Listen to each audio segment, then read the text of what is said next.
Okay, well, good morning. It is 9:30, so this place is for everyone. Joint Development Plan Document Examination Hearing session is open. I'm William Fieldhouse, one of the inspectors appointed by the Secretary of State to examine the plan along with Louise Gibbons and Stephen Lee. Can everyone hear me okay? Yeah. A reminder, please, to switch mobile phones and laptops, etc., to silent. The water is provided in the room and will be filled during the adjournment, so please don't bring hot drinks and food into the room. No fire alarm tests are planned for today, so if the alarm does sound, please vacate the building in an orderly fashion following the green emergency exit signs. The purpose of the examination is to help us decide if the plan submitted in February 2022 is legally compliant and sound, and if not, how it could be modified to ensure that it is. So this session, like all the others, will form a structured discussion of the agenda items that were published last week. And this morning, well, today we have, if necessary, all day, we have 3 allocations in Oldham, which are JPA 16, JPA 17, JPA 18. And that follows the discussion of 3 of the allocations in Oldham yesterday. Some of the policies are similarly worded, and some of the themes that are things that we've already discussed. It may be that we don't need to go over some of that, and we'll focus in on the more detailed, specific things relating to these. That will relieve one allocation in Oldham, which we're dealing at a later date. I think the reasons for that were something to do with the availability of one of the key parties or participants who wish to be here. So that's the JPA 15, I think it is, isn't it? So we'll be picking that up the week after next, I think. Yeah, okay. Fine, okay. Well, as usual, I'll start with some questions to the GMCA team, and when we've heard the responses to those, I'll invite contributions from others, and if you do wish to speak, please put your nameplate on end. I'll bring you in at an appropriate time. When I do invite you to speak, please say who you are and if appropriate, who you represent, and remember to put your microphone on and ensure it's close enough to you so that everyone can hear, and then remember to turn it off afterwards. Just for the benefit of people, I think everyone's probably aware of this, but just to recap on some of the documents that have been published that we're referring to, there was the schedule of proposed modifications to the whole plan that was updated and published on the 17th of January. That was PMM3. There was a note in response to one of our action points, GMCA 33, that was published last Friday, and that related to the HRA work and the mitigations required in relation to the South Pennine Moors and the specific requirement for some of the allocations, including one of the ones that we'll be talking about today. So that's relevant. I mustn't forget to bring that in. That's on the first allocation, actually, isn't it? So, there's that. We've also had published last Friday notes from the GMCA that suggested some modifications to the 3 allocation policies we're talking about today. But to some extent, things have moved on a bit since then, because we subsequently issued a note, IN23, on Monday, and we've had discussion about the nature of the changes that are being proposed and what we think are necessary for soundness. So we will go through the submitted plan and the suggested modifications that have been published, but bearing that in mind. So hopefully that's clear enough.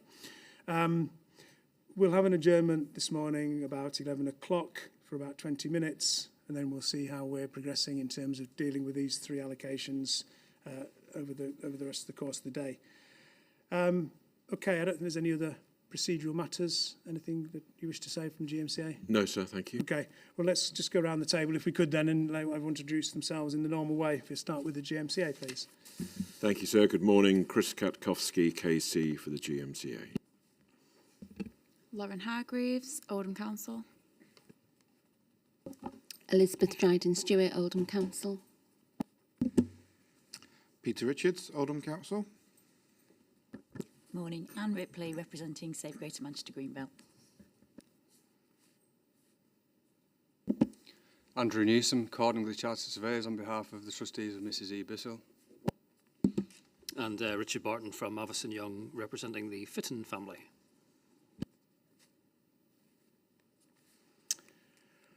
Okay, thank you. Right, so unless there's any other queries that anybody has, procedural matters, we'll start straight off in terms of the first agenda item, which is allocation reference JPA 16 Cowley Shore. this is not a site that's been removed from the Greenbelt, but I'll hand over to the GMCA to give an overview of this allocation before we go through the specific 3 questions that we had about this site. So yes, well, it's good to get the session off to a start where we're not talking about the Greenbelt. So yes, this is allocated, as you know, proposed to be allocated for 460 homes. It's on other protected open land in the local plan, Oldham's local plan.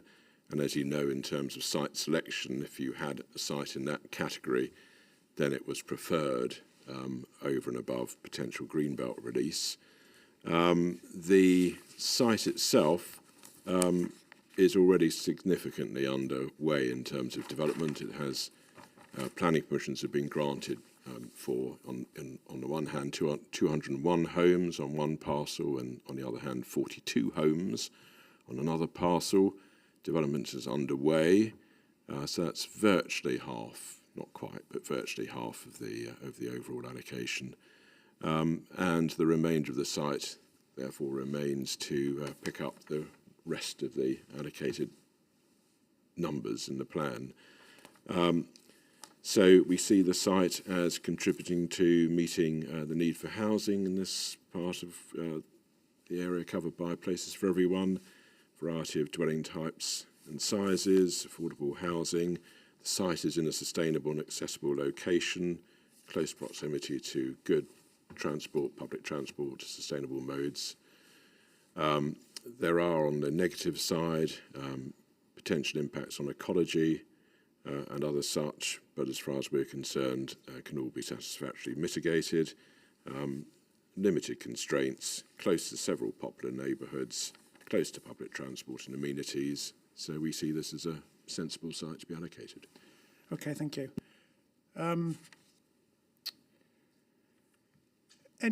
Yes, I don't have any questions about that. I mean, in terms of the site location, you've described how it, from the council's point of view, that it's a sustainable and accessible location in relation to existing development and services, etc. Is there anything else you wish to say about that, or just if there's any other comments about the broad location that anybody wishes to say? Okay, any other comments about its location? No, that's fine. Let's then deal with the development requirements in the submitted plan, and then bearing in mind the suggestions that have been made in terms of the modifications. There's the usual one in the Oldham policies refers to a comprehensive master plan Yes. and design code. I suppose the question about that is, has that been overtaken by events, given the fact that there's 2 planning permissions, or is that still some... I mean, there's a large... Over half, I think you said, Yes. roughly half, Yeah. still remains to be developed. I mean, presumably there's some coordination between these different parts of the site that's required. 222 are left, so to speak, which is a significant number in its own right. And patently a comprehensive master plan, given where we are, would need to fit with the development that's already been permitted and is underway on the site. So we would still see the requirement as being sensible, although obviously for a significant part of the site, what's been permitted will obviously be shown on the comprehensive master plan, and the remainder of the site will work with and around that. In terms of the requirement in policy JPD1 for a phasing and delivery or phasing and implementation strategy for sites that are going to be brought forward in phases or by different developers, is that a requirement that would relate to this, or is that not something that would be required? I'd have to look to my left for that, because obviously we have 2 underway, two parcels permitted and underway. Yes, so the parcel to the north that's under construction is a different landowner and a different developer.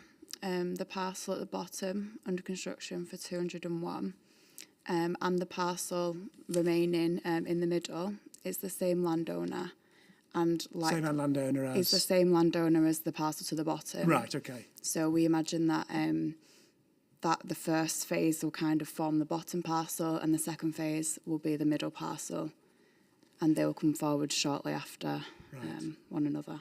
So there probably isn't a need for this policy to require a phasing strategy or No. in this instance. Yeah. Okay, thank you. And when we talk about the parcels, these are the ones that are broadly shown? Well, there's an indicative concept plan. Sorry, I mentioned. This is in the examination library, and there's also the site visit map. So these are about broadly, these are the three parcels we're Yeah, talking about. that's correct. Yeah. And it looks from the concept plan that they would each be accessed differently, and we'll come on to the detailed development requirements, but the bottom parcel, the southern parcel, is accessed from a road to the south. The middle parcel would be from King's Road to the west, is that right? Yes, that's correct. That's what the locality assessment has identified as being and appropriate. they won't link up, so these, in effect, these three separate parcels would retain separate, but there wouldn't be any road connections, but there may be footpath and cycle connections, is that right? Yeah, the locality assessment hasn't identified any links between the parcels. No, okay. Okay, thank you. Any comments that you wish to make? Sorry, No, Absolutely. just briefly, sir, just to reiterate the fact that yes, we've got the house builder on the southernmost boundary actively at the moment. We've got another one up at the north, and we hope to go in to see the council shortly. Indeed, there's some pre-app discussions already going on for the middle parcel, so we're well on with this one. Yeah, okay, thank you. Okay, well, in terms of the proposed modification to parts 2 and 3, that's just simply to bring those together, and the affordable housing would be explicit. We've talked about the Oldham's policy for affordable homes. That's clear enough. Thank you. Point 4 was about setting out where the access points would be, and I think that's as we've just been talking about. I think there might be a bit of grammatical tweaking that might be needed. Jolly good. Yes. Maybe some semicolons or something, because I had to read this several times in how these three different bits separated out. Yep. But I think I do understand it. No, But, superabundance of semicolons is what's required. So, and obviously, as we discussed yesterday, but very briefly indeed, keeping the words in item number 4 that we've shown in our paper, GMCA 40, one would sensibly add reference to policy C7 and Appendix D in the usual way that as we've discussed on previous days this week. In the now usual way that we've discussed. Yeah, okay. So days this week. Appendix D having some specific That's right. off-site mitigations that need to be at least considered. Need to be considered. And brought forward as necessary. Yeah. Okay. And that would super. Yeah. So It would be 5 added would to. be- Oh yes, forgive me. So 5 goes, and sensibly one would. I mean, don't have to do it in this way, but Yeah. sensibly one would add into item number 4 reference to the thematic policy C7 and its Yeah, Appendix D. Anything you wish to say about the access arrangements and the way that's expressed? No. No, I think, sir, I think we're comfortable with the wording of 4 as drafted. Obviously, if there's a few tweaks here and there, we'll have a look at that when they come up. Yeah, I mean, it's basically defining the 3 different parcels and how they're each to be accessed separately. Which is fine. yeah. Okay, that's fine. Right, then moving on to the criteria 6 and 7. These are ones where you're proposing to remove them from this policy because they're adequately dealt with Exactly. in the thematic policies. There's Thematics. nothing specific that's being added to these. No.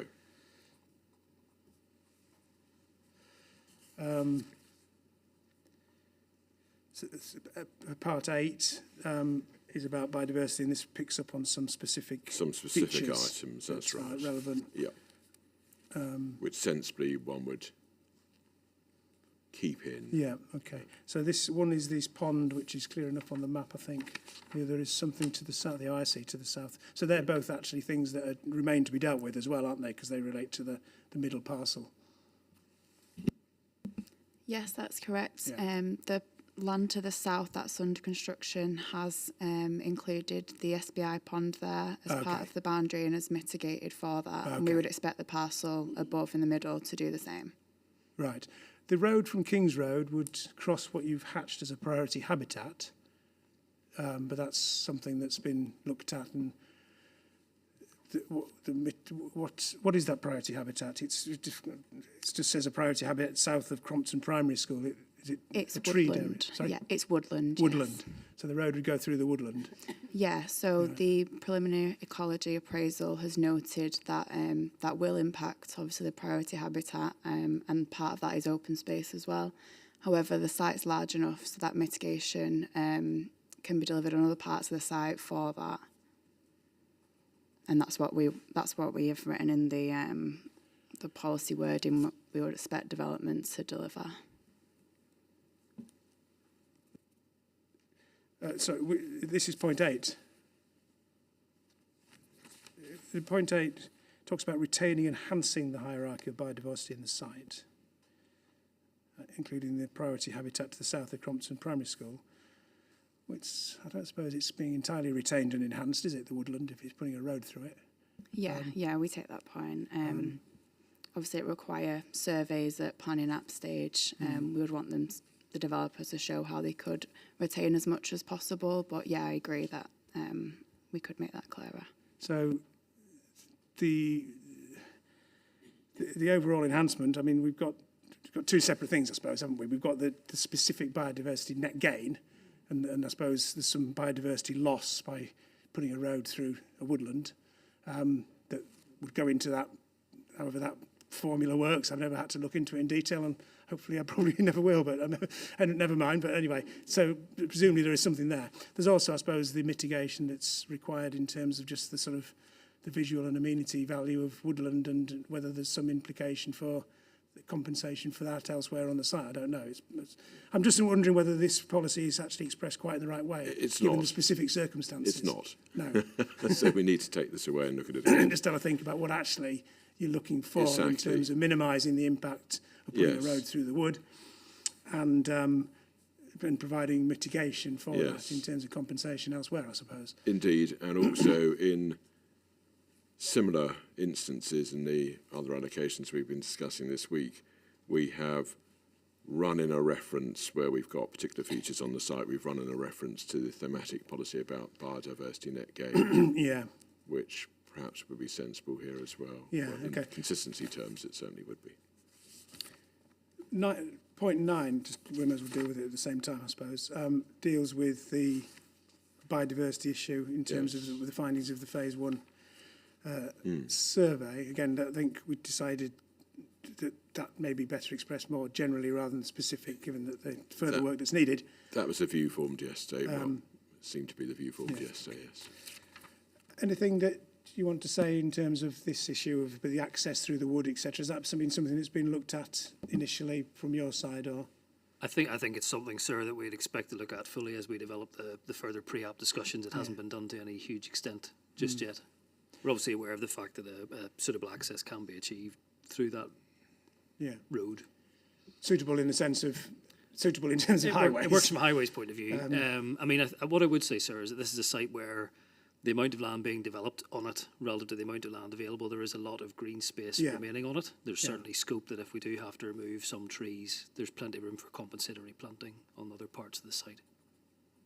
So, I mean, you know, I don't want to be specific, I mean, but some sort of new woodland planting may be something that would be looked for as part of the green infrastructure provision in terms of providing long-term compensation for. Yes, and I think if we have if we add on to this the reference to the biodiversity net gain policy, that I think would be very worthwhile in this in this context. particular instance, because there's Because obviously on the some face of obvious it, loss. exactly on the face of it, there'd be some obvious losses which would need to be factored into the overall biodiversity net gain calculation as it is.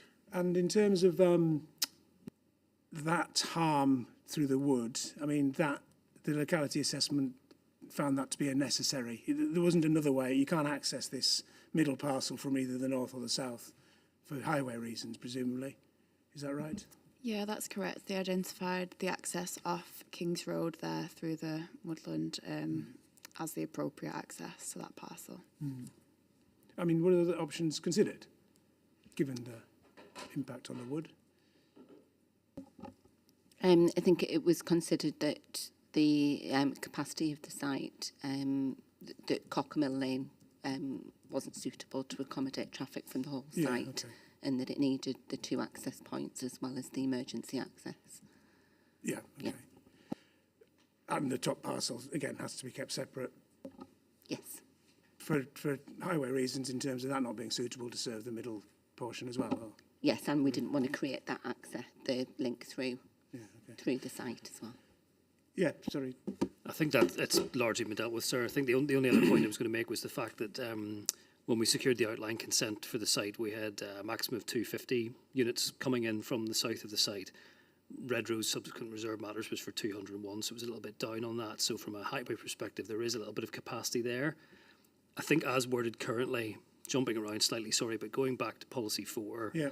it's obviously worded in such a way currently where there is a certain amount of flexibility. The policy does not explicitly say that you cannot access any of the middle part of the site from the southern part. Yeah.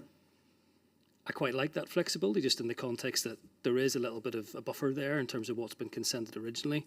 So I think whilst we have an indicative plan that doesn't show the link, clearly we've got pre-application discussions to come. I wouldn't want to rule that out as a possibility at this moment, because it could take some capacity which might lessen the impact on the road that we're talking about at the moment, and indeed the wood. But I think there'd still be a need for the road from King's Road to be extended through the wood, though, would there? Even if We acknowledge there would still be a need for a road there. I think I'm just making the point that there is potentially some further capacity from the south. Okay, thank you. Right, okay, I don't think I've got any more on that. Sorry, Save Greater Manchester's Greenbelt. Thank you. It's just a quick point, really. More a general one about the biodiversity net gain. Yes. Because there's several references to more work being needed on the documentation of the wildlife and the biodiversity. Who is responsible for doing those? Who is responsible for checking that they're adequate?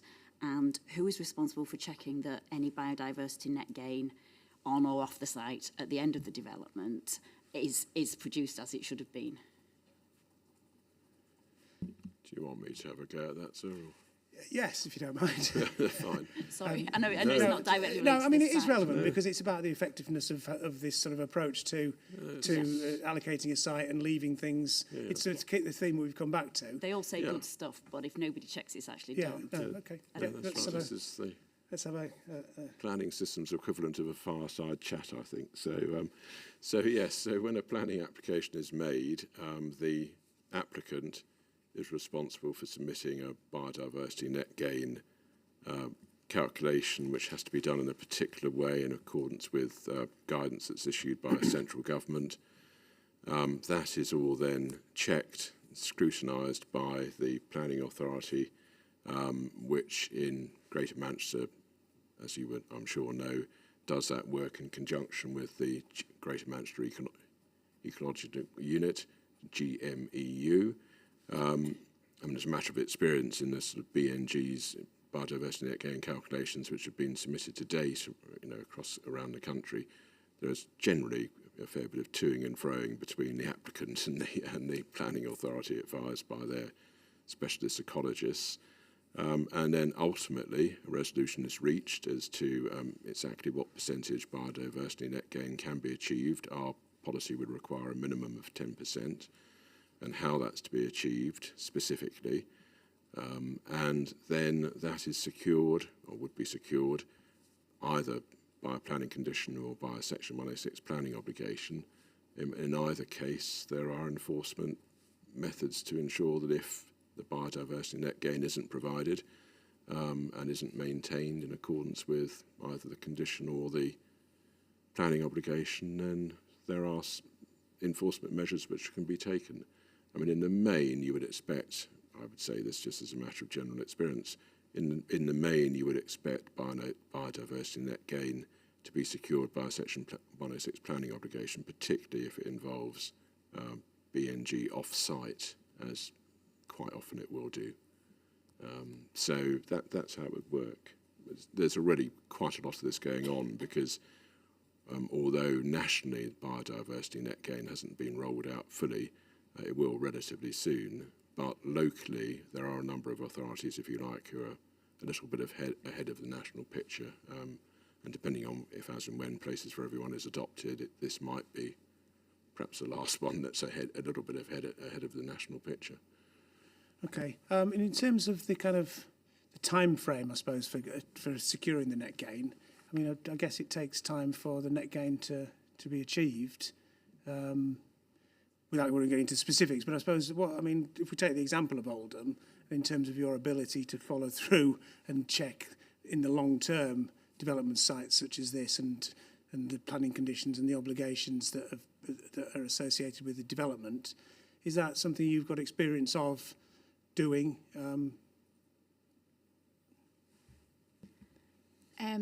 So as districts, we're working with Greater Manchester level and the ecology unit to put a process in place. Right, okay. We don't have the expertise in-house at Oldham, but, you know, we have lots of officers who deal with, like, countryside, and obviously our Parks Department who will assist in that alongside us planning officers to work with GMEU and with the guidance that we've already agreed at a GM level. Right, specifically on the biodiversity net gain issue? Yeah. Okay, Yeah. because this is a new requirement coming in, it's something that at the Greater Manchester level you're sort of pooling resources and looking to see how you can do. Okay, that's interesting, yeah. Thank you for that. Okay, any further points on this issue of the, well, I suppose it's the biodiversity clauses in this? Again, sort of, it's kind of, why is the site so big when the development is so small? Could half of it not remain as open protected land? Okay, well, I think, again, this has been raised, and you may deal with it. I mean, I suppose it's the red line relates to all of the area that would then have to be addressed by the developer, I suppose, is the answer, is it? So, and the master planning process would identify the areas that are shown on this indicative plan as green. What would happen to those, and how would they be landscaped and future maintained? Is that right? Yes, that's correct. The boundary is the OPOL boundary, so the other protected open land boundary in full, but some parts of the site obviously will remain as protected green infrastructure due to the ecological assets. Also, land to the west, there's a golf course and there's overhead power lines, so that makes that part undevelopable to an extent anyway. And land to the kind of north is included, but is not available for development, so that would remain undeveloped. Yeah. Okay, thank you. Right, we'll move on then to the clause 10, which is about, it starts off with a general, well, it's a summary, I suppose, of a thematic policy in essence, that development would be required to provide new and or improve existing open space, sport, recreation. But within the site, there is it's what's referred to as an existing play area of King's Road. So that specific feature is something that needs to be, well, it says retain and improve if required, the existing play area. Retention or relocation if required, and improvement of. So it's specifically sort of name checked and provided for. Okay. So this is one where there's something particular about the site, as well as the generic, if you like. Yeah. Okay. So in practice, with the planning permission to the southern end of the site, is that providing open space to serve that part of the development? I don't know, council or the developers? Yeah. Yes, so there's two parts of open space. There's a part adjacent to the access off Cockermill Lane where the sustainable urban drainage is going, and also the part around the SBI pond, kind of to the north of that parcel, will be open space also, and the developers maintaining the public rights of way there across the site and up to the open space in the north. Right. And I may have asked this yesterday, but the policy refers to in line with local planning policy requirements. That's because you have in your core strategy and development plan, development management policies document, or whatever, and or supplementary planning documents, sort of requirements relating to what standards and etc. for. Yes, that's correct. We've just undertaken an open space audit, so it'll be informed by the new audit. Right. Okay. Okay, anything you want to add from? No, okay, thank you. Right, then we move on to some other ones that have been proposed for deletion on the grounds that they are They're all just purely thematic, and there Indeed. are policies that would require these things to be considered. In terms of the school place one, presumably an assessment's been made of the developments so far, and that would be looked at again in terms of the middle parcel. So is there anything specific that needs to be added, or is it you don't need anything, it's all dealt with by the general policy and your own local policies? Yeah, we think that's correct. We think our existing policy and this wording obviously can deal with the education provision. It will be obviously checked again at planning application stage as to what contribution is necessary. And similarly with health, part 12 refers to health and community facilities. Same applies, does it? Yeah, same applies. Okay. The historic environment one, number 13, nothing specific on this site that needs to be addressed. No, as I understand it, that's right, sir. So we rely on our thematic policy.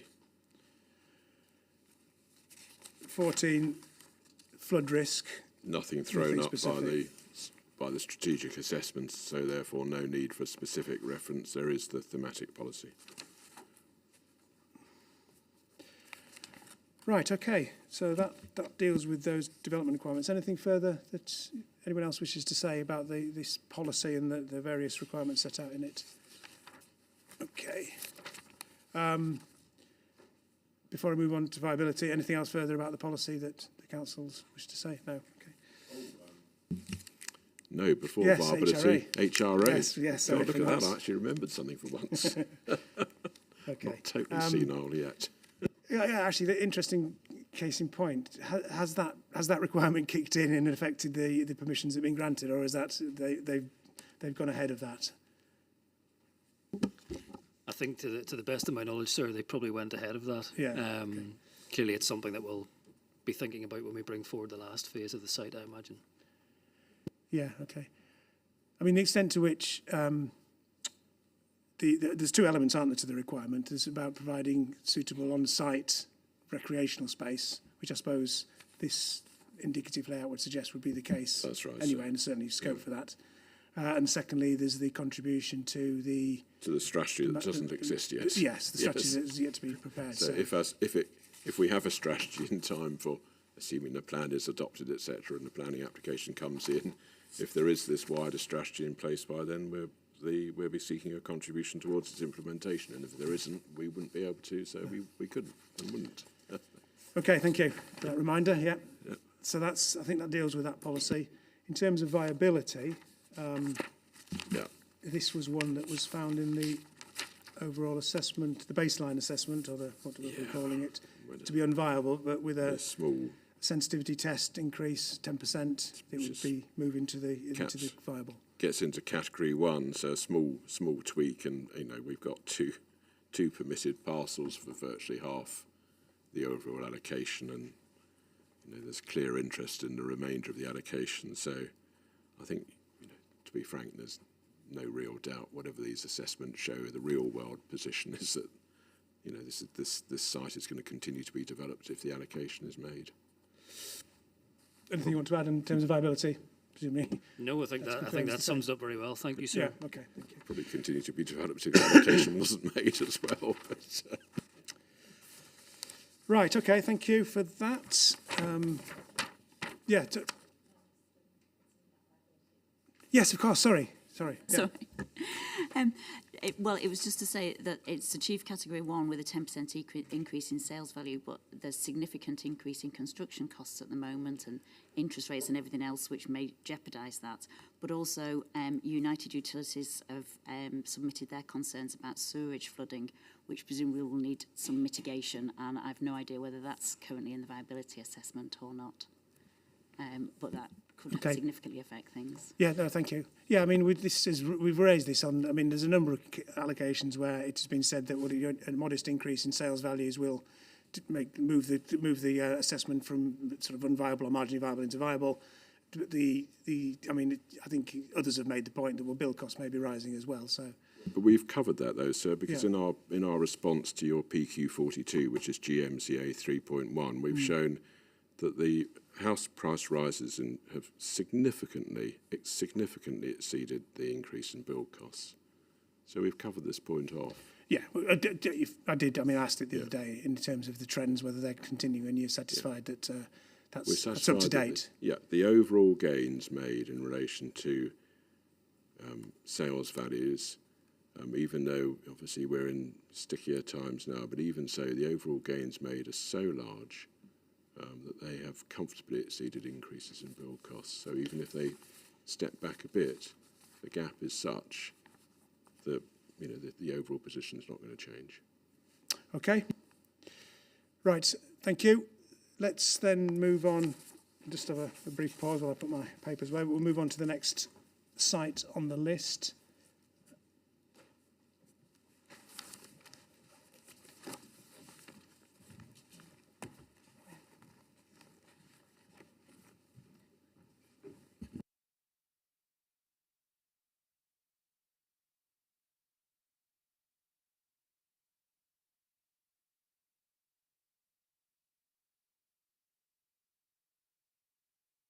CFE examination unplugged. This is, I'll tell you what, they trip off the tongue, these really bad jokes. Oh, which one are we dealing with now? Coal Pit Lane. Right.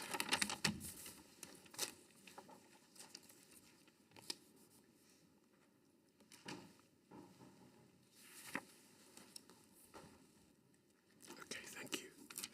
Thank you very much.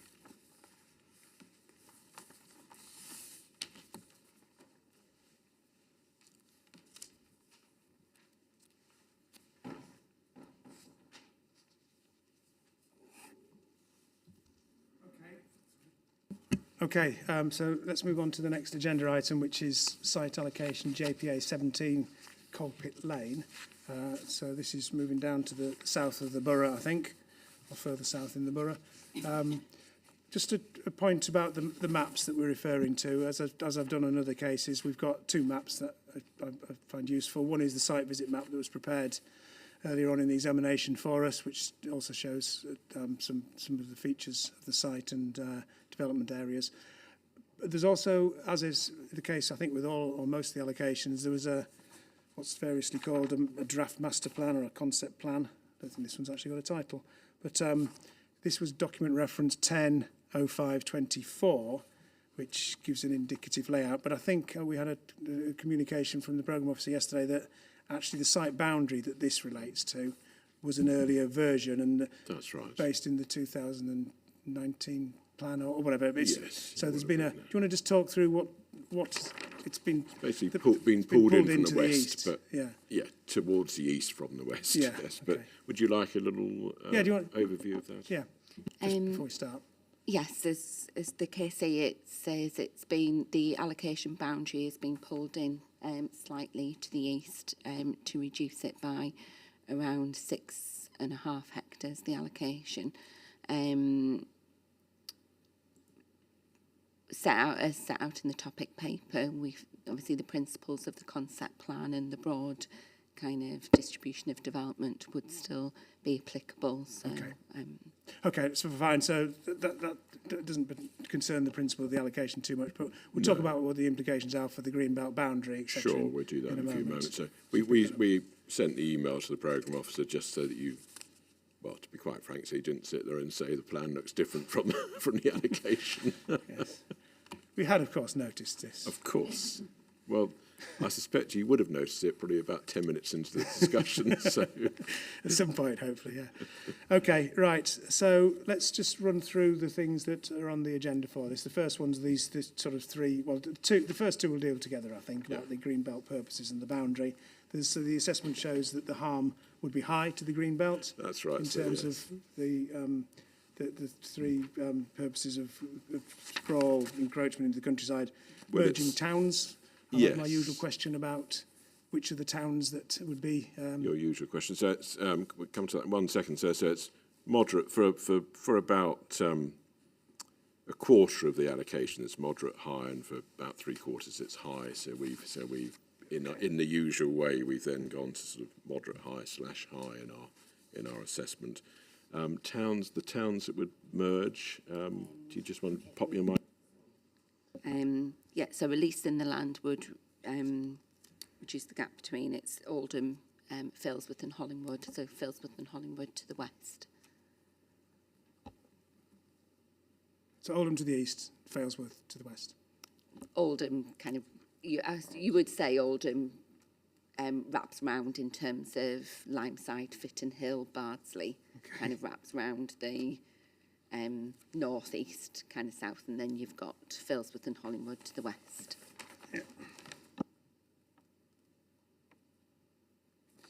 Yeah, okay, thank you. Right, and in terms of the Greenbelt boundary then, the new boundaries that would be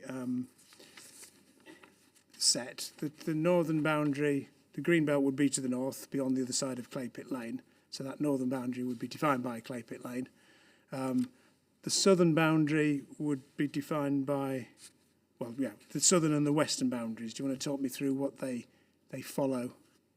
Yes, so as you say, the northern boundary follows kind of Coalpit Lane, so that's defined by that. And then you've got on the southern part, on the eastern part, kind of built development in the A627. On the south, it's kind of, it follows the tree line, really. There's quite an established tree line, so it follows that.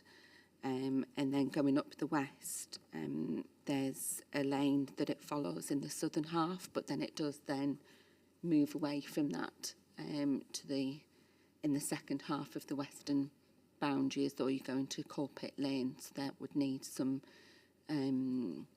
treatment there to make that obviously a more defensible boundary. Yeah, okay. So I mean, looking at this site visit map, I can see the lane that you're referring to that runs up part of the western boundary, and then the Greenbelt after, when it gets to the curve in that lane heading north, the line then goes straight up in a straight line. Yeah. The indicative plan that would move things across, but how would they develop? That area would be left or provided as green infrastructure, would it? Most of that bit. It would, with a buffer, yes. Yeah. Obviously, we were trying to, on the original concept plan, we were trying to retain as much of the capacity that would be in kind of plot 3, which is kind of why we didn't follow the lane all the way up. So we've kind of moved the boundary to the east a bit. Yeah, Left, okay. sorry. Yeah. The point at which the southern part of the line joins the existing farm track, extending from there up to Coalpit Lane, as far as I'm aware, there's an existing established hedgerow on that line. Yeah, so it does follow a field boundary. Yeah, okay. So that would be something we'll come on to. I mean, there's a policy requirement, I think, that's been proposed to be added to number 11, which is about creating new defensible boundary along the south and the west boundaries. So that picks up that hedgerow and the lane and the farm track and then the tree line to the bottom. Is there any planting or strengthening? Obviously Claypit Lane along the north is a clearly recognisable feature, but likely to be permanent. But is in terms of the sort of landscaping, is that something that would be also provided along there? I mean, the indicative layout seems to suggest green infrastructure at the northern part of the site.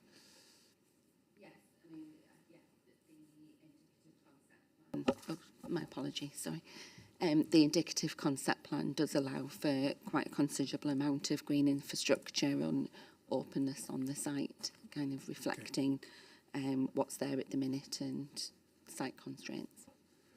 Okay, right. Anything that anybody wishes to say about Greenbelt harm to purposes and Greenbelt boundaries before we just move on to the compensatory improvements issue? Save Greater Manchester Greenbelt. Anything you want to say at the Greenbelt issue? Or it is what it is. Could you put the microphone on? Sorry. Again, the same point about the site's a lot bigger than the actual development. Right. Okay. Does it all need to be released? Has all the harm been properly assessed? And especially in the areas of priority habitats. Okay, well, we'll come on to the priority habitat issues and the biodiversity in due course. But Before you come to compensatory improvements, I know you didn't deliberately sort of stop me doing my little party piece. No, we forgot about that, didn't we? But that's fine, because I'm sure by the end of these allocations we would have worked in chopping things off at the beginning and at the end, and we're sort of just talk for 2 minutes about each one and move on to the... But all I wanted to say, just in addition to what we've already discussed, because we've done the Greenbelt harm, or the extent of Greenbelt harm, is meet site selection criteria number 7, which obviously we'll come to in a little while's time. But also, as far as we're concerned, this is a well-located site, a sustainable and accessible location. It's got good connectivity, good access to public transport. So, you know, with the diversification of the housing stock that will be achieved and these locational advantages, the position is that we do see this as an exceptional circumstances case. So I just wanted to add that to. Yeah, sorry, apologies for forgetting that. Don't worry, sir. Don't worry. I'm, you know, my moment in the sun or whatever I've had now. Okay. So let's move on then, unless there's anything else on the Greenbelt Harmon boundaries, to the relation. Yes. Sorry. Yes. So just on the boundary point, I wonder if you can just help, because there was reference to a hedgerow that we think that might actually be in relation to the original boundary to the west. But I mean, this might be something we can just pick up and check. Yeah, it was just to clarify that the hedgerow, I think, that was referred to is relates to kind of the original boundary. Well, I say original, the Understood, 2020 boundary, the larger boundary, okay. yes. So this red line we that now would be runs, looking to move it in. shown on this aerial photograph, does run through a field, Yes. rather than along a hedgerow. Yes. Is that Maybe there's another hedgerow. okay? Right. Either way, I think the Just to requirement clarify to relates to establishing that boundary through Exactly, landscaping and green that's- infrastructure provision. That's why we've got the clause in there. Yeah, okay. Right, thank you. And in terms of the compensatory improvement requirement, where are we at in this one? I can't remember.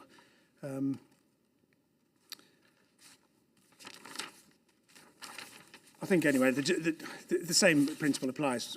We will. It's one of those policy wordings that we will give some thought to and provide an action point Yeah, about. Indeed. I think. And it's paragraph 14.19 of paper 10/05/37, which sets out the potential. Yeah, okay. That's the LUC work. No, this is the sorry. topic paper, Yeah. which so then draws on the summarises, LUC yes, work. yeah, Yes, yeah, that's okay. right.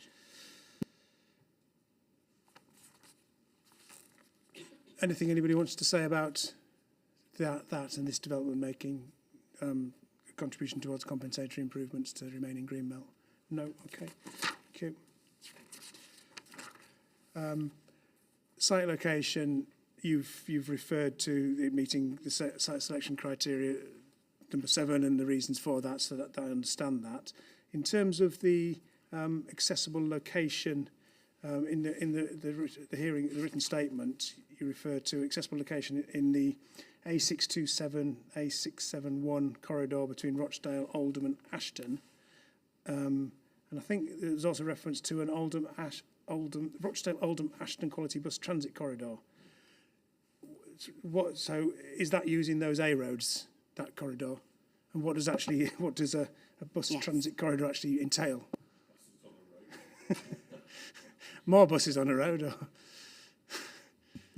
Or? So the quality bus transit is a excuse me, a proposal from TfGM to generally improve that bus corridor to make it easier for the buses to travel along it and not be held up at all, bus prioritisation, what have you, as well as cycling and walking provision along it. So it's just making the point that it's on a important bus corridor that is going to be improved further.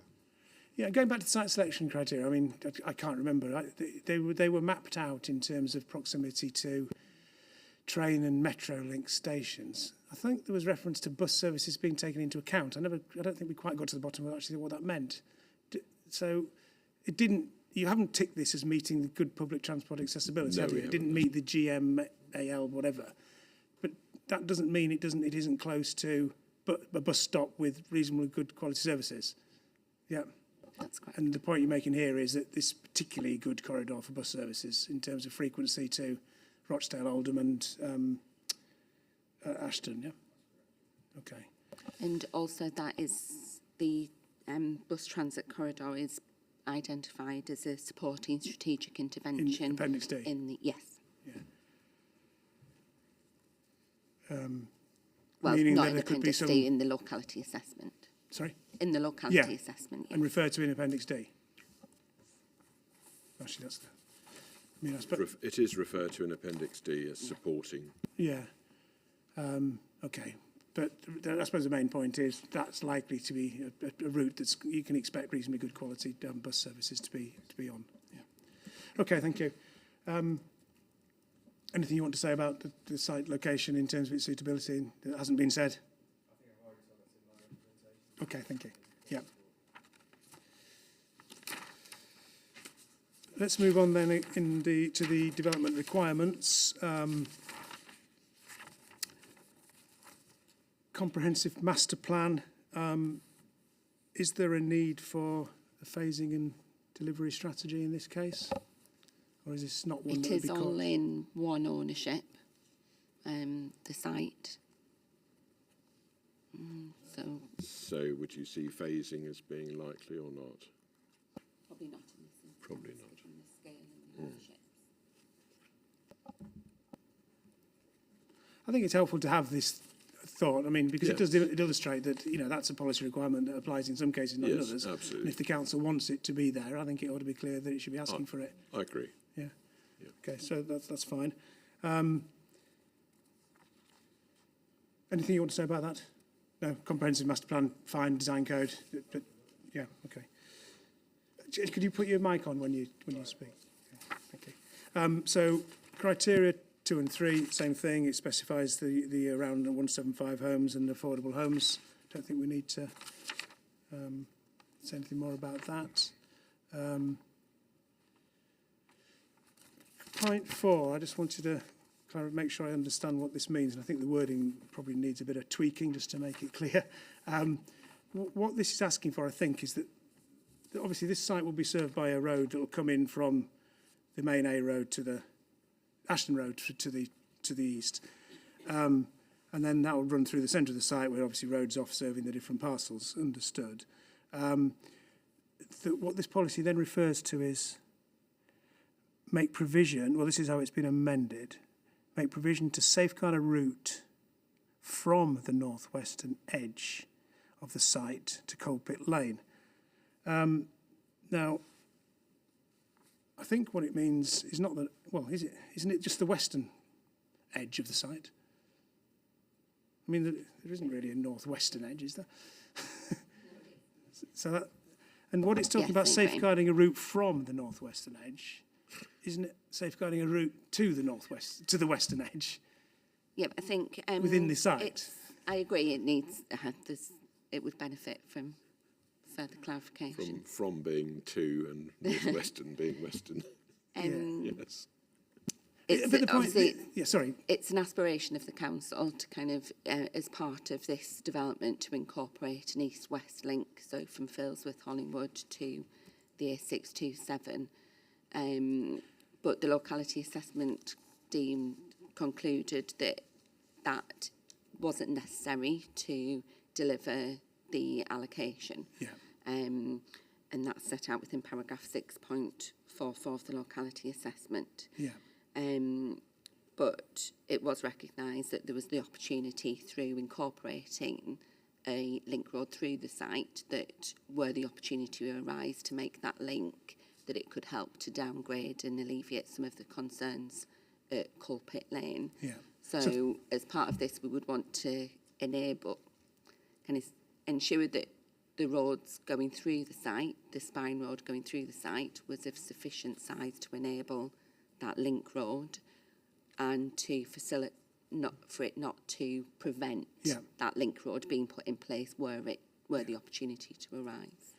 So the road, if it were built in the future, would extend from the western boundary of this site across to the west to join Coalpit Lane, not Coalpit Lane to the north, but to the west. Yes. Yeah. So that would be crossing the Greenbelt, which is what we've talked about in a number of instances.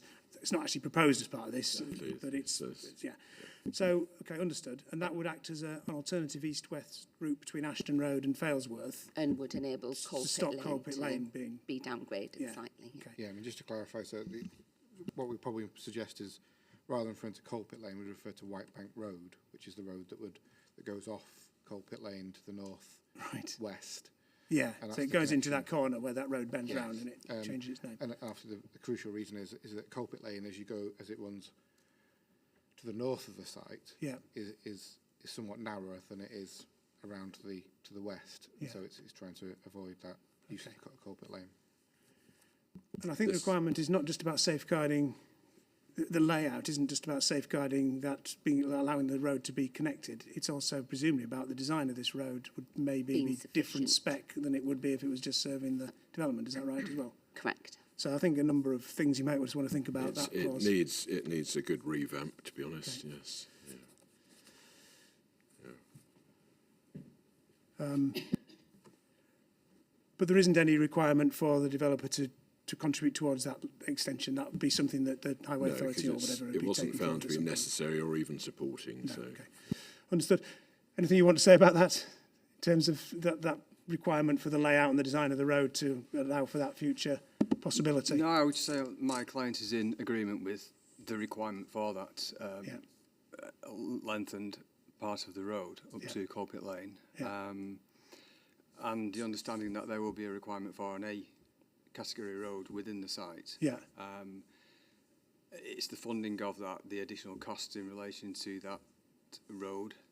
Within the provision. site? Yes, that would be obviously something that we need to discuss.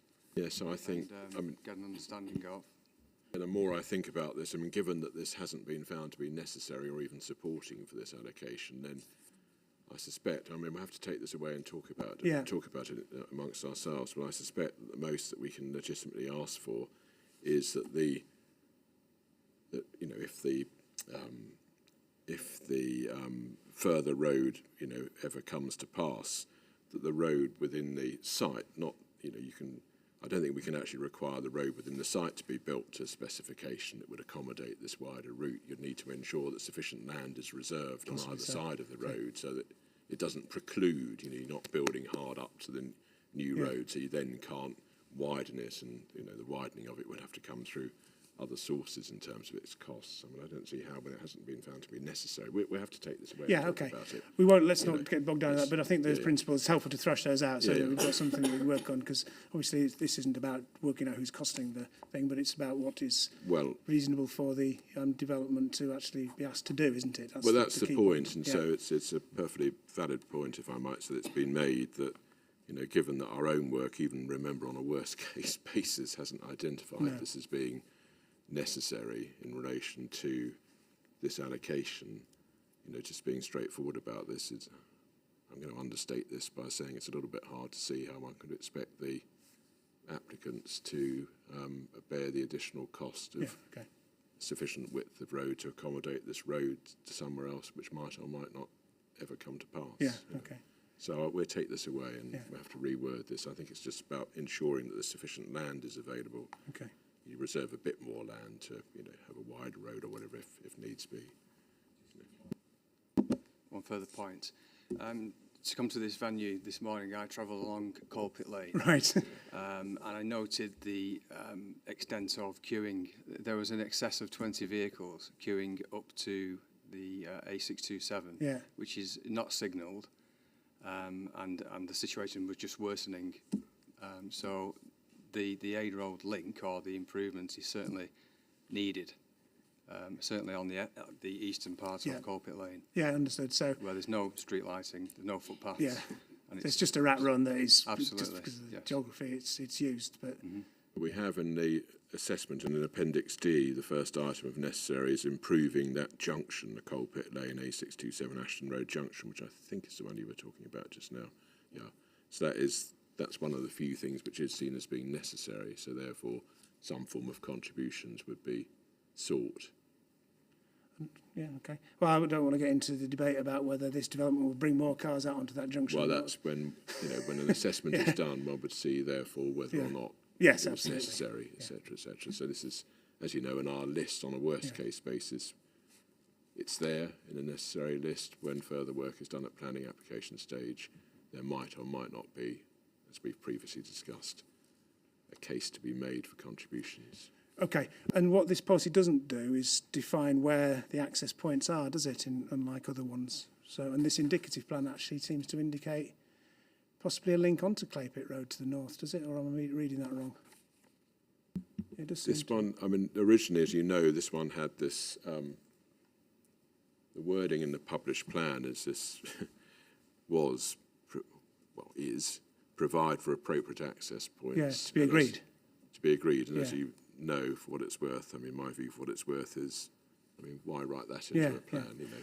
But the policy we've just talked about define where the access point should be. The Cowley In the one, for previous example. one, yes, but I don't, indeed, but I don't know whether this, I'm going to ask to my left whether this is a site where sufficient is known now for us to be able to say access has to be from or should really be from A and B. If it is, then fair enough, but if not, then not. There is currently further detail in the reason justification at paragraph 11.196, which may need to be moved up, that talks about potential access points to the site, maybe from Coalpit Lane and Ashton Road. Why would you want to put traffic onto Coalpit Lane from it? Why can't it all be off I Ashton Road? think the preference would be onto Ashton Road and not to put more I think we onto best leave this Coalpit well Lane. alone, to be honest. So Because of the issues that there are. So I think we steer clear, and no pun intended, and you know, this can be resolved if the allocation's made. This can be resolved through the application process. But as you know, in the time-honoured fashion, assuming that something, well, we will revamp item number 4 as we discussed, but we would need some reference as well to the thematic policy in Appendix D. Yeah, okay. Fine, okay, so that deals with points 4 and 5. 6, 7, 8, you're proposing to remove because they're just thematic. 8, again, is the biodiversity one, to further survey work being needed. So there isn't any specific features on this site that need to be referred to, but there is a specific identification for further survey work, if you see what I mean. Yeah. Just bear with me for one moment, sir. Forgive me, just bear with me. There are priority habitats on the site, Exactly, aren't there? there are priority habitats, and so therefore, on the logic of what we've done with some of these other allocations, you would specifically mention those. Obviously in item 8 that we'd struck through, proposed to be struck through in GMCA 41, you would probably end up, to be frank, you'd probably end up with something like that being kept or being reinstated, because it refers specifically to the priority habitats, it refers specifically to the BNG, although we would need to cross-refer to our BNG policy. So I think here, where there are features on the site, unlike in some cases where there aren't, although we've struck through number 8 as being thematic, if you like, on the logic for specific issues to address.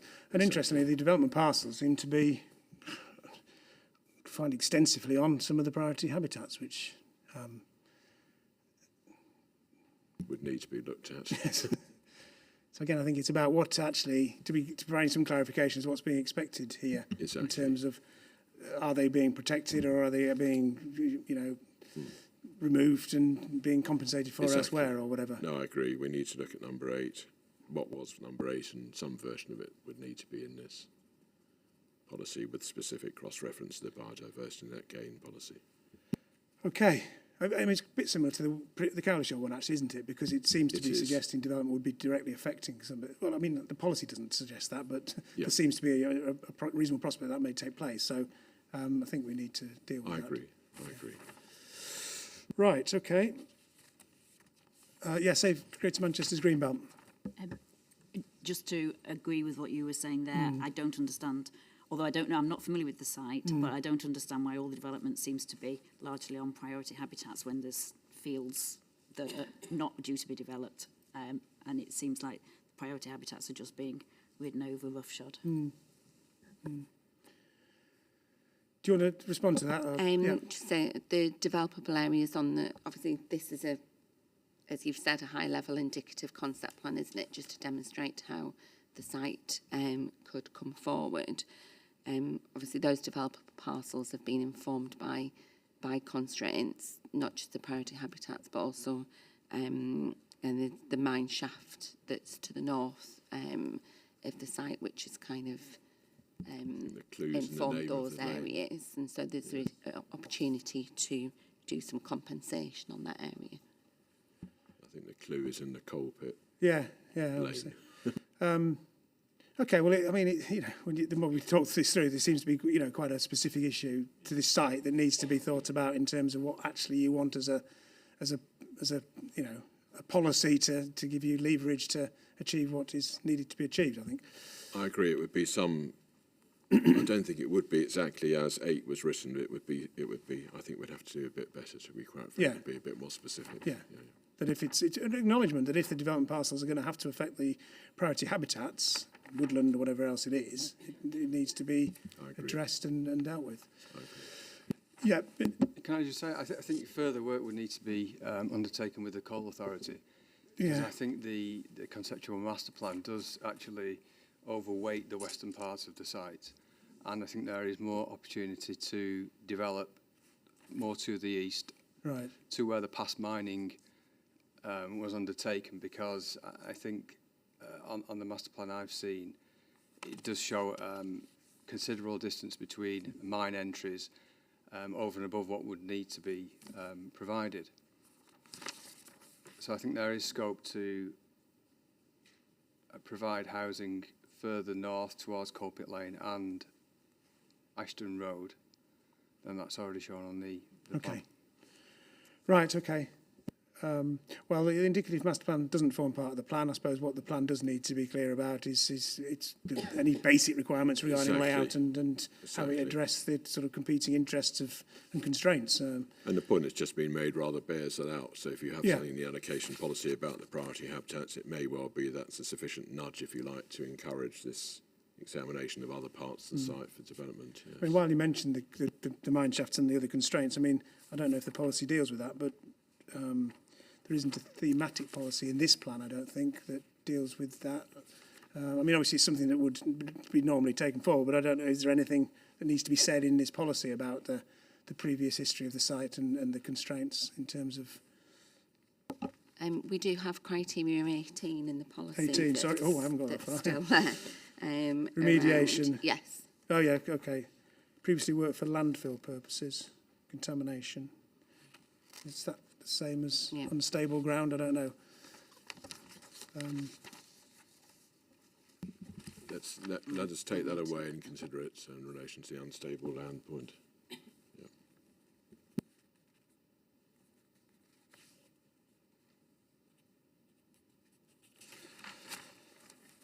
Okay. Right. So I think we've dealt with the habitats and the way that needs to be addressed.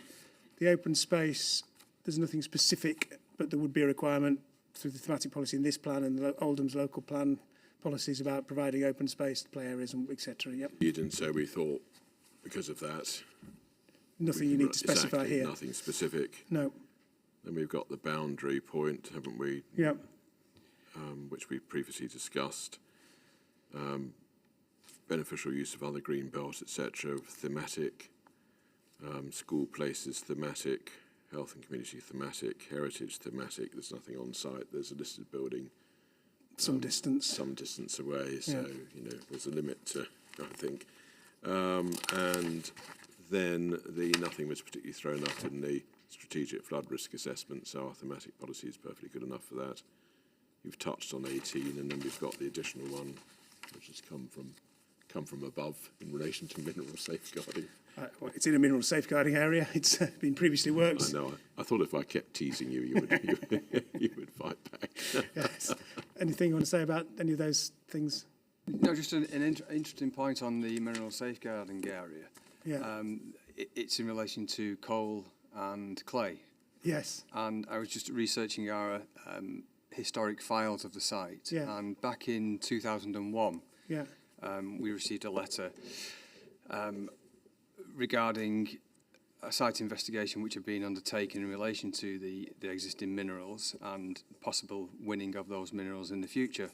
And it was specifically in respect of the presence of clay.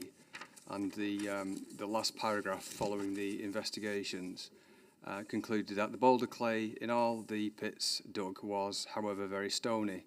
The stones are both numerous and too big to allow this clay to be utilised in brick making. So I thought that was very useful just to... Okay, so you've got a bit of... I mean, obviously it will be dealt with in the usual planning process, but it's there as... Yeah, so some investigation's already been taking place. Absolutely, yeah. Well, significant investigations on the site, obviously. Okay, thank you for that. But yes.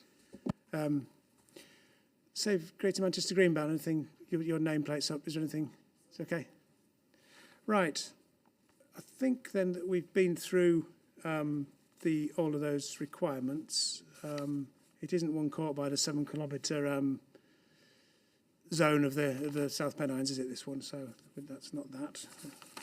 Only the one today, wasn't it? The first one that we did? in relation Yeah, I to think so, 7? yeah. Okay. Where's it gone? So unless there's anything else about the policy, we'll move on to viability.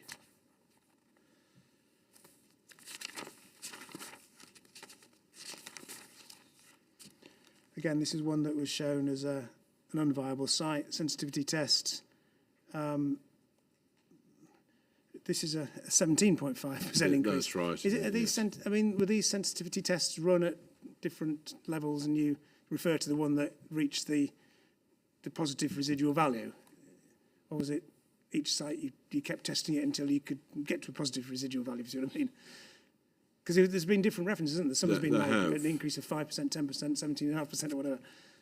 They have, that's right. And I'll look to my left, but my understanding is that the process was by way of steps to see the uplift that would be required to get you across the line, if you like. Yes, through various testing, yes. Okay. Anyway, the fact is this one would have to have a higher sales increase than some of the other ones that we've talked about. Exactly. You recognise this would be significant, but it's not unrealistic because the site's large enough to create a new environment, I suppose, high quality homes, etc. Higher sales value than one would anticipate in the area, in the general area, if you like, is the logic.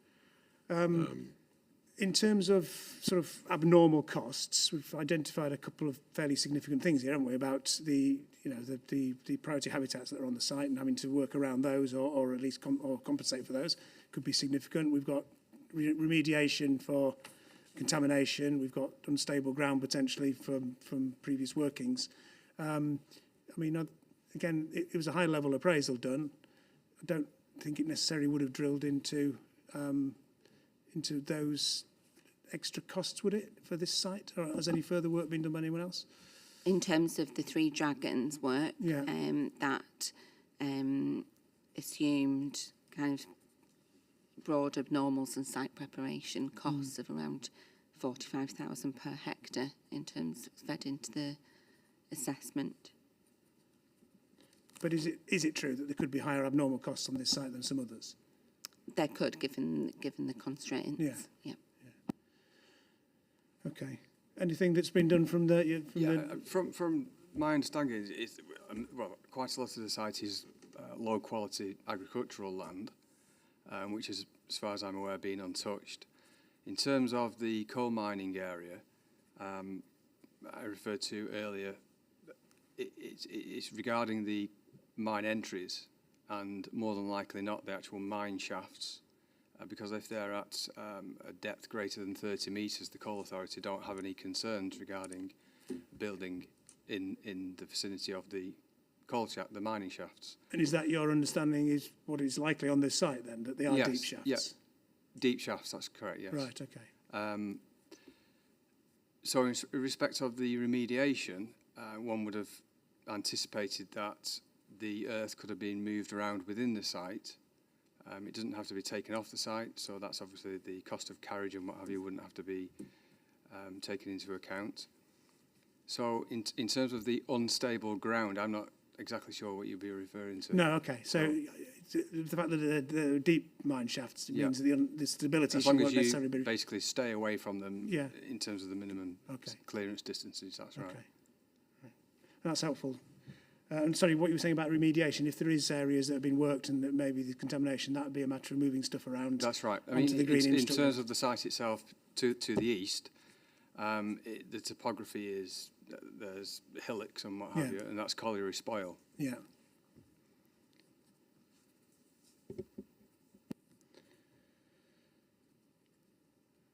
And in terms of viability, I mean, is that something that's been given some thought to from your side in terms of, or are you just relying on the work that the local authorities have done? We've had significant interest from national house builders. Yeah.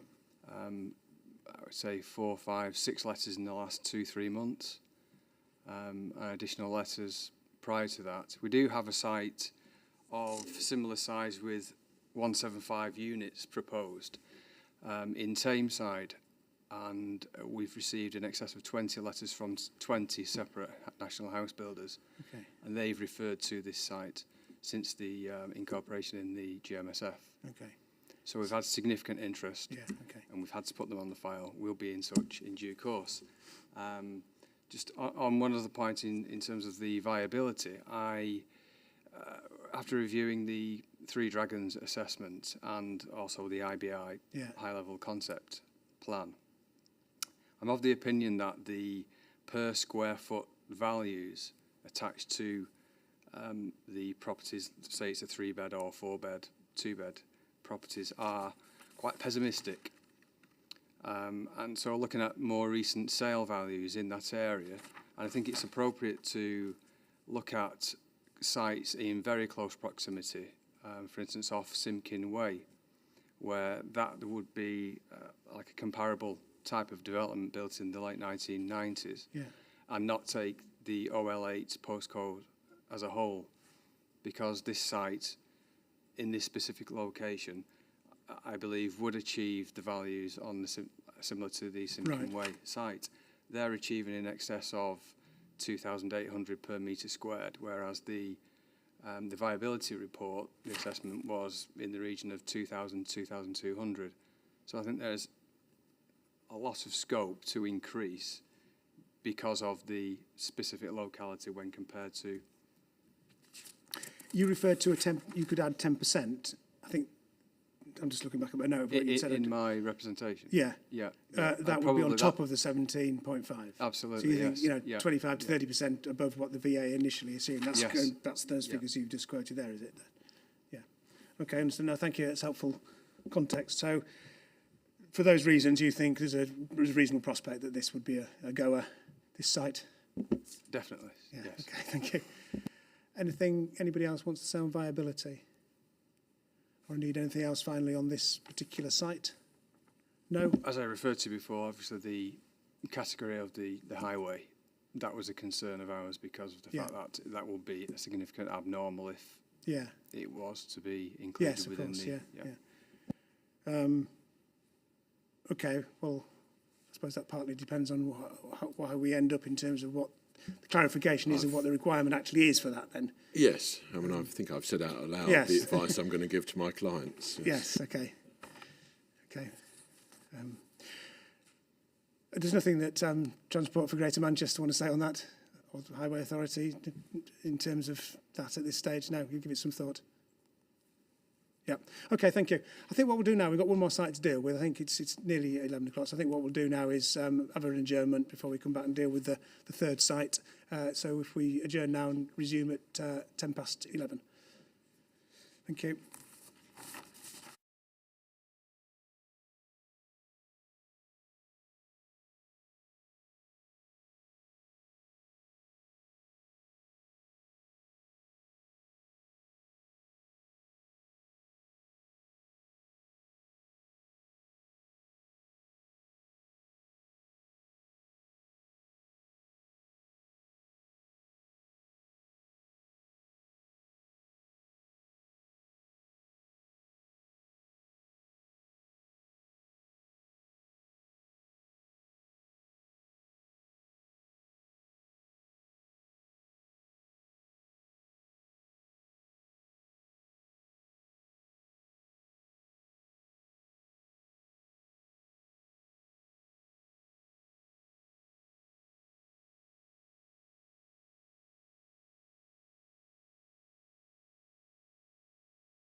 Okay, so let's move on to the final site on today's agenda, which is JPA 18, Rosary Road. Do you want to give an overview on this one? Thank you, sir. See, I'm really pulling in the crowds with this one. Yeah. So, as you know, earmarked in the plan for 60 homes. It's a Criterion 5 site. It is, as far as we're concerned, in a sustainable and accessible location.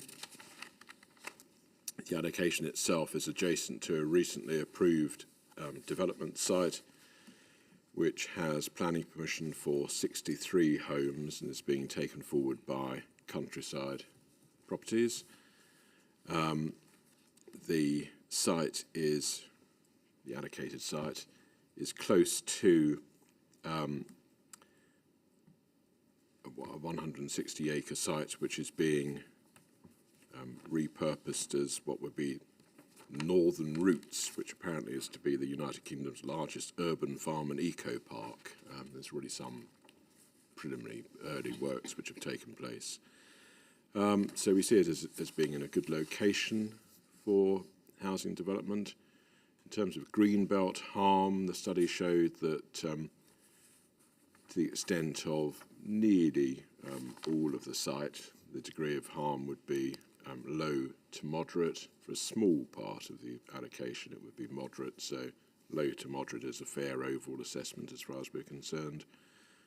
There are, obviously, as always as so often, there are necessarily impacts which would need to be mitigated, but on the overall planning balance, we see this as a logical site for some additional housing development in exceptional circumstances to take the site out of the greenbelt. Okay, thank you for that. So just in terms of the plans that I've got for this one, I've got the site visit plan and we've obviously got the policies map. I don't think there's any indicative concept plan, master plan for this layout plan for this one. No, there isn't, certainly. No, okay. So I'm not missing anything there. Just in terms of the red line boundary, well, on the two things about it. I'm looking at the sort of south and southeast, sorry, the southeast and east boundary, really. Why does it not follow the SBI woodland? Why does it encroach into it and have this sort of odd shape down the bottom? Yes, so the red line boundary follows the call for site boundary, so Right. the land ownership boundary.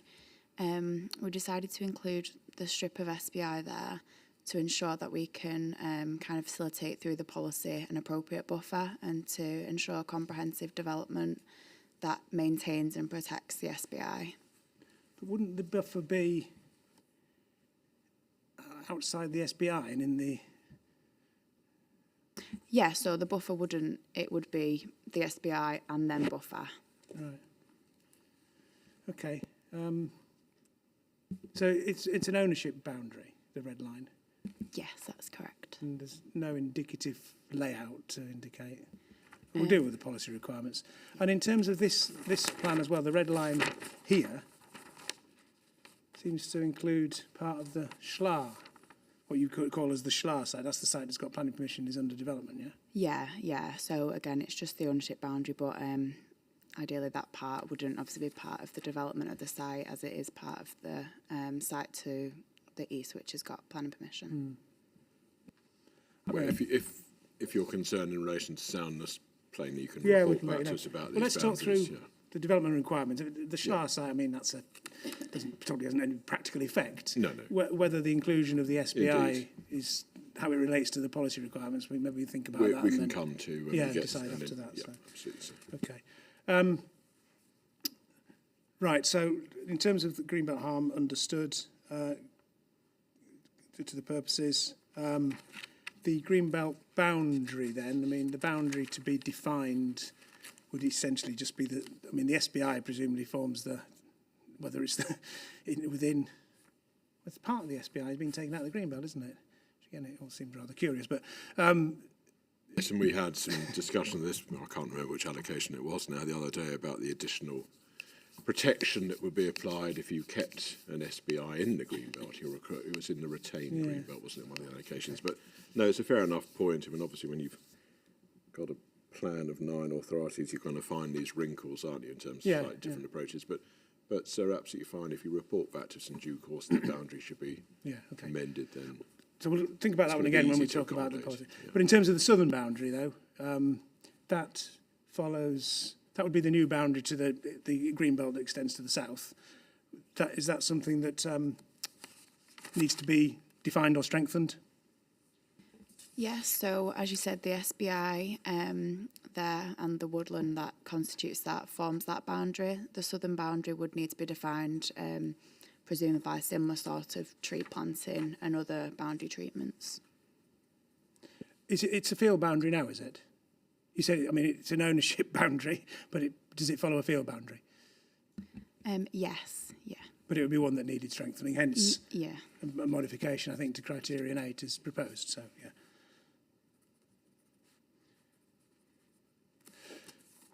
We may as well just look at that now while we're on it, just to see.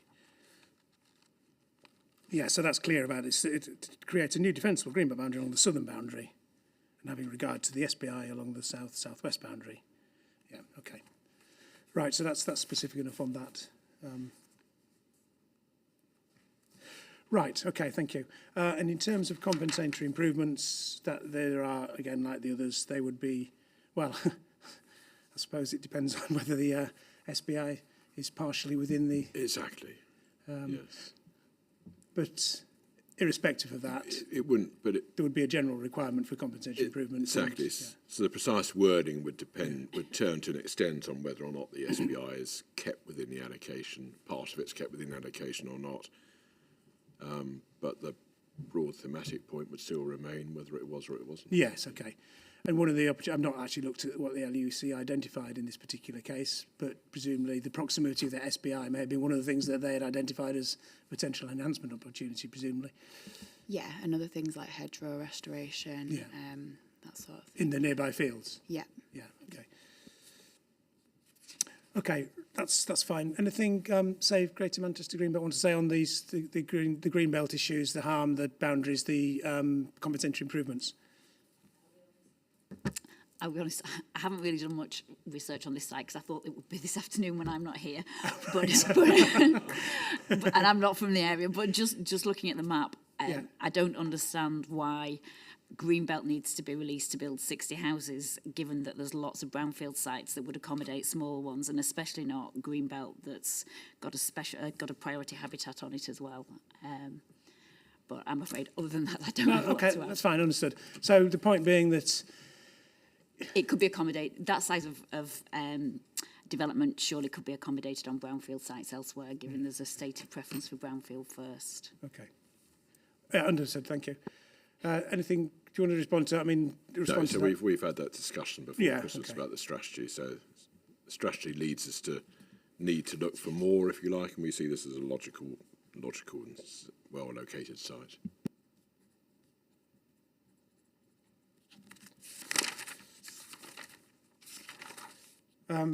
In terms of the site location, the selection criteria, the criteria that was identified was 5, which is proximity to deprived areas and delivering significant local benefits by addressing the lack of large family homes. So it's that opportunity to provide indeed.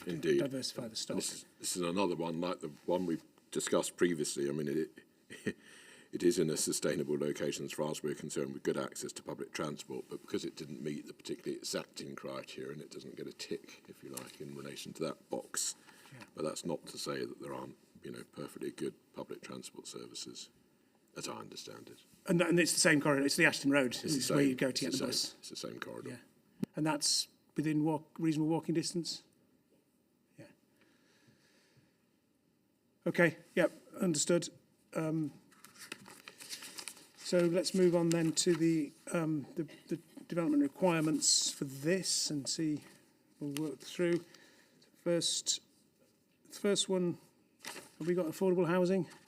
We haven't got reference to affordable housing. We haven't got reference to affordable housing here, so because when we come to viability, you'll see that there are particular issues. So there will be no affordable housing required on this site? No, so obviously it doesn't preclude affordable housing coming forward as part of an application, but the wider area with which the site's located does have a high proportion of affordable housing. So this site offers the opportunity to diversify the housing stock there and provide some market housing. When you say affordable, high proportion of affordable housing, you don't mean cheap houses. You mean affordable housing in the NWF Tenure. definition. Yes, yes. Yeah. Okay. So it's a specific conscious choice that the opportunities provide a different sort of housing in this location. Okay, understood. Yeah. So it may be a viability issue, but it's a need issue as well. In terms of the area, understood. Okay. Look, I think that again illustrates the importance of when you want affordable housing on a site, you should specify it, because if it doesn't say it, there's a conscious decision that. Since it is, that's right. So. Yes. Yeah. Okay. So the main point of access will be from the adjoining development site, which seems clear enough. The secondary deletion of. So yes, there's reference to Cuthbert's Fold, St Cuthbert's Fold. That's one of these cul-de-sacs to the west, presumably. And on this site visit map, there's a red triangle from one of them. That's presumably Cuthbert's Fold, is it? But now that being deleted, is that because this emergency access isn't now deemed to be required? It was just an error. The locality assessment said that access, even for a secondary access from St Cuthbert's Fold, was not appropriate. Right, okay. It's still obviously appropriate for cycling and walking, just not for an emergency access. Okay, so if you want to walk to the bus on Ashton Road, that would be opened up for that opportunity, but not for cars. Okay. Right, then we've got the general point about there are things in Appendix D for this site, presumably. Probably a modest list, but there is something. Have a little check. There are, because the costs. That's right. Yes, it's a relatively modest list. Yes, yeah. Okay, so we would need to have a reference to. We'll deal with that in the way, whatever we end up deciding on. The next three suggested to be the next two would be deleted because they're purely generic. The one that we've talked about these before. And then that's right. And then we have at item 6. We've slightly revamped this to make it a bit more specific. So suitable buffer between development plots and the SBI to protect its important features, which seems absolutely pretty clear and on the point. So that would be, yes, so that would be something outside the SBI. This would be some planting within the development site. As was said, you have the SBI, then you have the buffer. Yeah. To so it. So there's no need for the allocation to include the SBI for the implementation of that policy at all, is there? Indeed. Yeah. Okay. Then we've got the further survey work. Yeah. Okay. Which we would rephrase in accordance with previous discussions. And then we're creating the southern boundary greenbelt we've talked about. We need to do better on the, we need to have create a greenbelt boundary in parts, so that's that. Otherwise, everything 9, 10, 11 and 12 are thematic or generic, as per our previous discussions. Banktop Farmhouse, Grade 2. Yes. Not indicated on my map. No, where's that? It doesn't appear to be on site. I just noticed that. Where is it? It's a bit small scale, isn't it? Yeah, it's just to the south. Yeah. So does this site form part of the setting? Is it deemed to form part of the setting of that? Yes. Right. I don't know whether you'll need to give us some further guidance on this in due course, because I can see if you've got a heritage asset on the site, which is worth mentioning, as long as you cross-refer to the thematic policy, so you pick up all other heritage as well, then I can see it. I mean, when you have something off-site, I'm not, well, it's a matter of personal conviction or lack of conviction. I'm not convinced, I have to say, but I mean, I mean, I suppose this is they seem quite clear that they are of the view that the site forms part of the setting for the farmhouse. Which no, that's my point. So if you're content in inverted commas that if we've got heritage asset which isn't on the site but where development on the site may well fall within the setting of that heritage asset, if you're content for references like that to be in the policy, that's fine. you know. But it's where you draw the line, I guess. It's where on you draw that. the line, Yeah. exactly, which is why I was thinking, well, is the line actually, if it's on-site, fair enough. If it's not, no. it would have to be picked Understood. up. But But I suppose, I don't mind either no, way. It's just, you know, I mean, in terms of being consistent, one exactly. way just to sort of draw that line of Exactly. the site boundary, true. But I suppose this appears to have been given some thought in the sense that you've identified that it does form part of the setting, and you've also identified what the mitigation should be through this additional tree and native hedgerows planting on the site. So it appears to be, in that respect, something that's actually been Yes. thought through and can be identified as a specific it requirement. seems more conscious and, Yes, and so than on. accidental, if you like. Yes. Yes, that's correct. It was assessed and it does form part of the setting, but it doesn't cause any harm to the setting. In any case, we've included that mitigation there. Development wouldn't cause any harm to the Now setting. you've really let the But- little touch paper. But notwithstanding that, you still want to have some mitigation to mitigate the harm that doesn't exist. This is where I say I rest my case. But Yeah, yes. Yeah, that rather makes the point, doesn't it? That about this, you know, on-site makes sense, off-site. Well, Query. okay. Do you want to? Well, all I was Clarify. simply going to say is that the kind of mitigation we were talking about would be the same thing we'd be talking about for the Greenbelt boundary Yeah. anyway. So in practical terms, it probably doesn't add a great deal anyway, does it? Potentially, yes, but it's, Okay, we'll give it some thought. Right, I think we're back to normality. Number 14 is nothing particularly thrown up by the strategic flood risk assessment. 15 has been struck out because it just seemed to me, to be honest, I mean, do you really need to say, I gather this is a water tank, do you really need to say that when you're developing the site, you know, there's a United Utilities water tank, you better make sure that they can still access it. I mean, you know, just seemed to me to be. Yeah, okay. I mean, who on earth would bring forward a development proposal which they couldn't in any way remove access to the United Utilities infrastructure? But that's why it's come out. Yeah, okay. I And if understand. you're not convinced by that logic, then fine, Yeah, it can yeah, stay back okay. in, but you know, it can be returned. And then we have our minerals. Okay.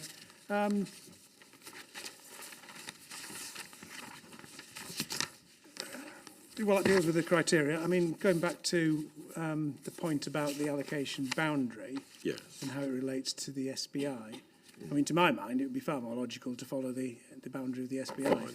I mean, that's a policies map issue Yes. generally, so it's one for you. But well, I suppose I'd say it's a policies map issue. It's also a plan content issue, isn't it? It So, is. It is. I think it would correlate. I think it's that. one where, if you could say, I'd invite you to say something specific on the point and where action it's a. Yeah. Okay. Because what we want to achieve is the buffer to the SBI. You know, we've got no Within the interest in site. doing exactly. Yeah. We've got no interest in doing anything unpleasant to the SBI. So it doesn't need to be within the site to achieve within the allocation to achieve that. It's the buffer that needs to be Yeah. within the allocation. Yeah. Okay. Anything else on the policy then before we move on to viability?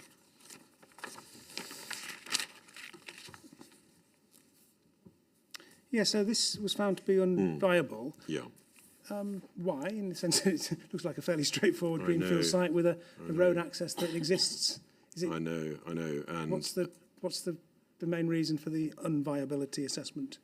If you see what I mean?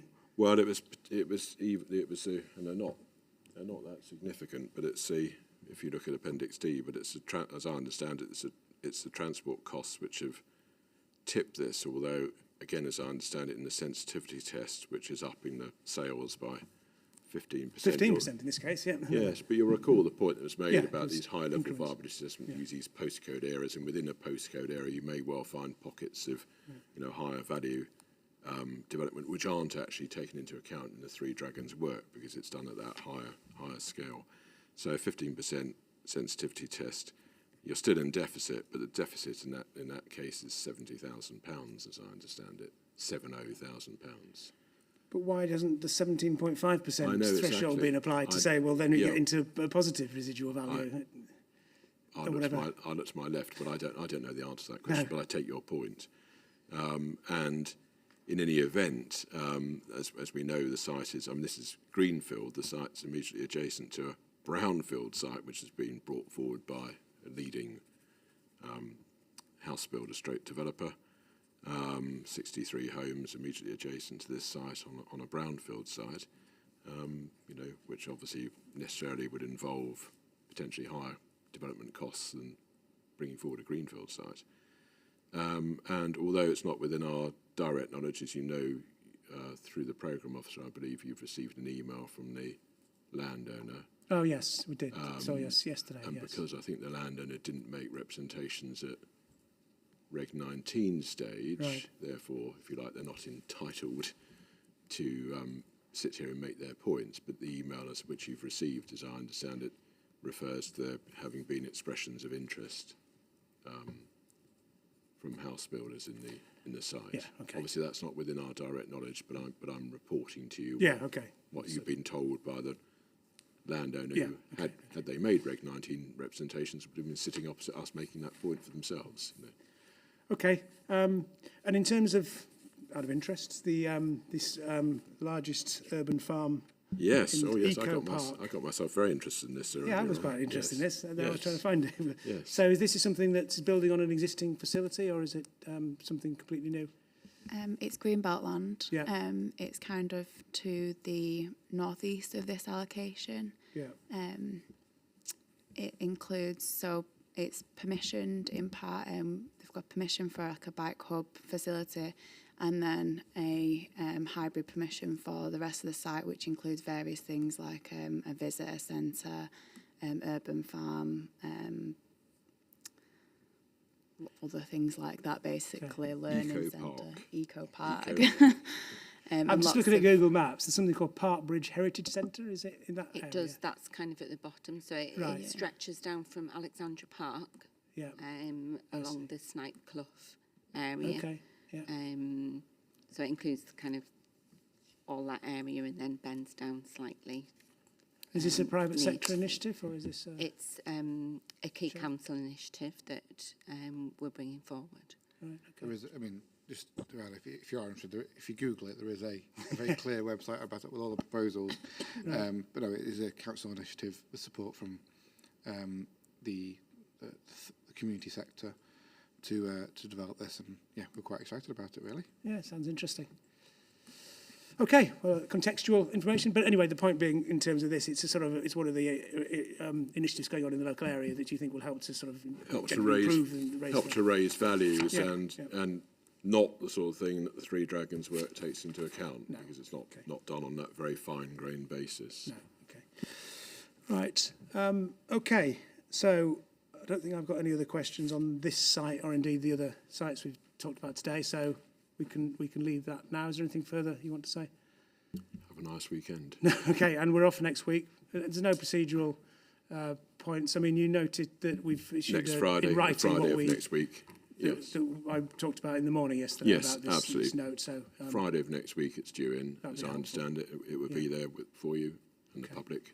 Yeah. Then. And so in terms of you putting forward proposed modifications to the allocations that we're talking about the week after next in Rochdale. Sorry, I'm looking at Oldham. It's obviously not for you. In terms of the timing of that, in terms of the timing of that, we'd hope to, as I think we said, do our action point note from the allocation we talked about last week at the beginning of next week. Right. Can't guarantee which day, maybe Tuesday. Understood. But with that, so that would help to give a bit more clarity as to what our thinking is. It would. Following through the principles in IN23. Yes. Whether we achieve consistency across. Consistency and clarity. That's right. We will endeavour to do so. And I mean, as a general point, I suppose we don't want to be unduly prescriptive, but we will be as prescriptive as we think is helpful. Indeed. But it's a balance to be struck. We're also conscious that because of the nature of the allocations that we discussed last week, they are in a number of different authority areas. Therefore, we're starting from slightly different starting points, which is one of the issues I think you've kind of grappled with as well in terms of how to do it. So, yes. But hopefully, once we've been through that process, it will help to think about how best to move forward on the other allocations. I hope so, yes. So But with that in mind, sir, I think we were still aiming for Friday of next week for The Rochdale ones. for the Rochdale Yeah. Rochdale mods. Yeah. But I mean, obviously, if your note was available in time enough for us to take it on board, that would be very helpful. But I think it's probably worth you thinking, or Rochdale thinking through the, Oh, yes, the no, different we're- points, and we'll do it, and then we can hopefully bring the two things together. Absolutely, no, we're obviously already doing that, and oh yes, we got Chew Brook as well, haven't we? So Indeed we have. We've got one more on older them. one, So yes. you were looking at the right people. Yes, so, I was. yes. So yes, I mean we've picked up sort of certain themes, if you like, from this week, and as long as we've correctly understood them, then Well, I we mean, should be okay. we haven't reached firm conclusions. No, I no, think no, there's some no. themes that we're kind of reasonably Exactly. confident about, but Exactly. I think they're kind of shared understanding Yeah. of those. I mean, hopefully. Yes, we'll just keep going. In due course, if the plan proceeds, obviously subject to your report, then Yeah. at the main modification stage, one would hope that we would have a set of consistently worded and hopefully clearly worded allocations across the board. Okay, good. Right, okay, so we'll end there for today, and we'll be back week on Tuesday. Oh no, Wednesday. No, a week on Wednesday, aren't we? Yeah, we've Goes got a on. 2-day week, haven't we? Yes, Yeah, okay. we have. Good, Thank you, thank sir. you. Thank you very much Right, indeed. okay, thank you. Thank you, sir.